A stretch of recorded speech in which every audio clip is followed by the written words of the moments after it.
Hello, my name is Carrie Brown and I am with the Central Mississippi Regional Library System. Today I'm going to be reading to you chapters 7 and 8 of Calendar Mysteries December Dog, written by Ron Roy, illustrated by John Stephen Gurney, published by Random House, New York. Chapter 7, Clues in the Snow. Bradley grabbed a jacket and tossed Brian his. Come on, maybe he went back to Furry Feet. The twins ran down the stairs. Where are you guys going? Their father asked. I thought you wanted to read your new books. Bradley grinned. We need to see about another Christmas present, he said. A very important one. The twins put on their boots, mittens, and hats and raced out the door. Snowflakes got in their eyes as they ran. They went the shortest way through Center Park. Swan Pond was frozen over. Snow covered the ice and trees, making the whole park look like a Christmas card. 5 minutes later, Bradley and Brian were in front of Furry Feet. Please let him be here, Bradley said out of breath. But there was only snow in front of the pet shop. They peered through the glass. Inside, the shop was still dark. Only the fish tanks were lit.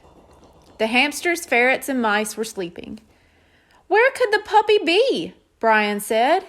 Bradley looked up and down Main Street. We have to find him or he'll freeze, he said. Brian looked at the snow-covered sidewalk. Do you see any tracks? He asked. Only ours, Bradley said. He pointed to their footprints crossing Main Street and Center Park. No puppy prints at all. Oh my gosh, Brian said. We should have looked for the puppy tracks outside our house. Maybe we can follow his trail. The boys raced away, heading back home. They charged across Center Park, following their own trail. A few minutes later, they were in their front yard searching for puppy tracks. They didn't see any, but they did see a lot of human tracks in the yard and on the porch. The twins stood over the tracks. Boot prints, Brian said. But they're not from us. These are bigger. And we came out the back door, Bradley added. We didn't even walk here. But Josh was out here. Maybe they're his. Brian shook his head. These aren't Josh's prints either, he said. He came in the back door too. Mom always makes us come in the back way so we can take off our boots. So whose tracks are these? Brian asked. He pointed at 2 different boot prints, one bigger than the other. Oh my gosh, Bradley said. Maybe the puppy didn't run away. Maybe he got kidnapped and these are the kidnapper's footprints. And maybe that's why the puppy barked, Brian said. And when we heard the door slam, that was the kidnappers leaving, Bradley added. They must have come in the front door and snuck up the stairs while we were opening our presents, Brian said. The kidnappers walked right past us. Maybe they left some clues in our room, Bradley said. The boys raced around the house and slammed through the back door. Boots off, please, the twins' mother called from the living room. They kicked off their boots, ran through the kitchen, and started up the stairs in their socks. Did you take care of your very important Christmas present so soon? Their father called. Almost, Bradley said as they shot up the stairs. They ran into their room. It was the same as they'd left it. The puppy's box was on its side, next to the water bowl. The closet door and bedroom door were still open. The boys looked around the room with detective eyes. I don't see any clues, Brian said. I do, Bradley said. There's water in the bowl. Why wouldn't there be? Brian asked. We filled it when we put the puppy in the box. But, Brian, if the puppy had tipped the box over, the water would have spilled onto the floor, Bradley said. If a kidnapper stole the puppy, they probably wouldn't spill the water out of the bowl. Look, Brian said. He was on his knees pointing to something on the rug near the door. Bradley knelt next to his brother. It's only snow, he offered. We just came in from outside. Dude, we took our boots off downstairs, Brian said. But this is a footprint. Check out those little squares of snow, like a waffle. And that round part is the heel. The snow came off the bottom of someone's boot. Someone who didn't take their boots off before they came upstairs, Bradley whispered. A dog napper. Chapter 8.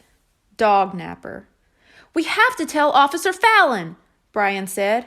"We tried before and he's gone somewhere with Jimmy, remember?" Bradley said. "Then I'm calling Nate and Lucy," Brian went on. He tiptoed out of the room. 2 minutes later, he was back. "They're coming over." "I can't believe someone snuck in here and stole the puppy," Bradley said. "Besides Nate and Lucy, who else even knows we found him?" "That guy Leonard," Brian said, "and Ellie. Oh, and whoever I talked to at the police station." Bradley nodded. "And don't forget, we told Jimmy Fallon's mom," he said. "So those 4 people knew we had the puppy," Brian said. "But why would any of them steal him?" Brian sat on his bed. "Maybe he's worth $1 million, he said. "Maybe he's a famous dog on TV or in the movies." Bradley grinned. "Bro, he's just a baby puppy," he said. "He's too young to be famous." "Well, someone took him, and this is totally a clue," Brian said, pointing to the clump of boot snow. He slid a sheet of drawing paper under the clump, folded the paper carefully, and ran out of the room. Bradley thought about being a dog napper sneaking into their house. Maybe the person wore a ski mask. He got goosebumps. Brian burst back into the room. "I put the snow in the freezer," he said. "Why?" Bradley asked. "In case we need it to show Officer Fallon," Brian said, "when we catch the bad guy." "What bad guy?" Nate asked as he and Lucy walked into the room. They were still wearing their jackets. "How'd you get in?" Brian asked. "We didn't hear you." "Josh let us in," Lucy said. "He was heading over to Dink's when we got here. Your mom made us take off our boots." "It's a house rule," Bradley said.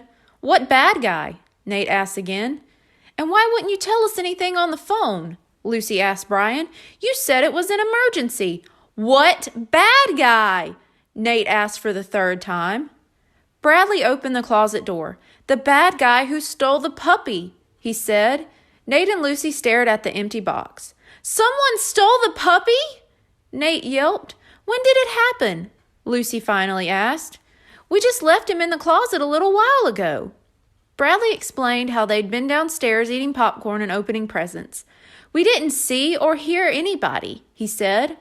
"We heard the puppy bark," Brian said, "and we heard a door slam. Then when we came back up here, he was gone." "Maybe he just ran away like last time," Lucy said. "No way," Brian said. "We found a clue. There was snow in our room." "Snow?" Nate asked. "Why is that a clue?" "Snow from the bottom of someone's boot, and it wasn't ours," Bradley said. "We're going to show it to Officer Fallon, if we ever find him." Nate looked around the room. "Show him the snow? Won't it melt?" he asked. Brian grinned. "I put it in the freezer downstairs."